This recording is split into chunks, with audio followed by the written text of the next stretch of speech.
If there's a leak in the bottom half of the manifold, in between the rotary disc and the white plastic flange, number one reason for this might be that the inlet pipe might have slid down a little bit.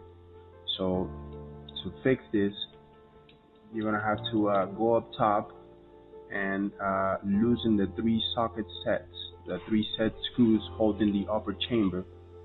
And then once you have loosened those, you're gonna have to pull that up with a rope or a cable. And then once you have taken that off, you loosen those two set screws, and then you're ready to push the pipe up.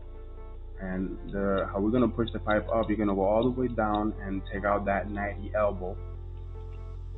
Then once you have taken that out, you're gonna push that pipe up with a pallet jack or something similar, because you're not gonna be able to do it by hand. It has a bit of resistance. Once you have pushed it up, then you're gonna go back up and tighten the two set screws. And then once you have tightened those pretty well, you can go ahead and put the upper chamber back.